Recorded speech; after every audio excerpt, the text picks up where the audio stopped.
লাগবে কোনো ধরনের গুজবে কান না দিয়ে সচেতন থেকে যেন এই দেশটাকে শান্তশিষ্ট রাখে। আন্দোলনের নেতাকর্মীরা যারা এখনও আটক এবং গ্রেপ্তার আছেন, জেল হাজতে আছেন, তাদের মুক্তির বিষয়ে আমাদের কাজ করা। রাষ্ট্রের প্রত্যেকটি সেক্টর থেকে আমরা দুর্নীতি দূর করব। রাষ্ট্রের প্রতিটি জায়গায় ছাত্র সমাজ অগ্রণী ভূমিকা পালন করবে। আমাদের কর্মসূচি ছিল, আজকের কর্মসূচি ছিল মিষ্টি বিতরণ এবং বিজয় মিছিল। এখন আপনারা জানেন যে একটা বৈষম্য বিরোধী ছাত্র আন্দোলনের মাধ্যমে তরুণ ছাত্র সমাজের যুদ্ধের বিনিময়ে এই দেশটা স্বাধীন হয়েছে। এখন এই দেশের মালিক আমরা সাধারণ ছাত্র জনতা। এখন আমাদের দায়িত্ব এই দেশটাকে সুশৃঙ্খলভাবে গঠন করা।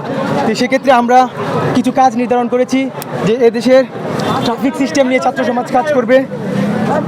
আমাদের আন্দোলনে আহতদের সাথে আমরা সাক্ষাৎ করে তাদের চিকিৎসা ব্যবস্থা নিশ্চিত করা, প্রশাসনের সাথে সমন্বয় করে আইন শৃঙ্খলার পরিস্থিতি নিয়ন্ত্রণে রাখা, সচেতনতার মাইকিং করা, জনগণ যেন সচেতন থাকে, কোনো ধরনের পরিস্থিতির শিকার না হয়,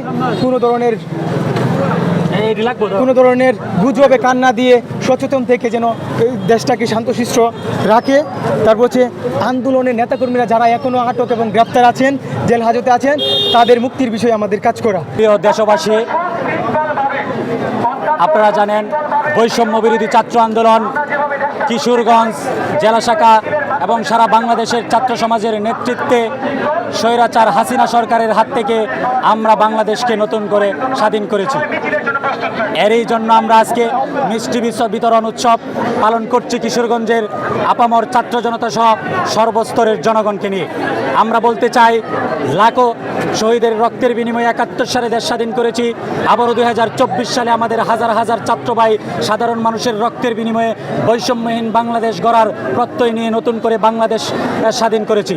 আমরা এই স্বাধীনতাকে আবারও আমাদের জীবনের শেষ রক্তবিন্দু দিয়ে রক্ষা করার জন্য সচেষ্ট থাকব। রাষ্ট্রের প্রত্যেকটি সেক্টর থেকে আমরা দুর্নীতি দূর করব। রাষ্ট্রের প্রতিটি জায়গায় ছাত্র সমাজ অগ্রণী ভূমিকা পালন করবে। আমি চাই এদেশের আপামর জনসাধারণ ছাত্র সমাজের সাথে থাকবে। এদেশ হবে আগামী দিনের সাম্য, মানবিক মর্যাদা, সামাজিক ন্যায় বিচারের ভিত্তিতে পৃথিবীর বুকে একটি শ্রেষ্ঠ রাষ্ট্র ইনশাআল্লাহ।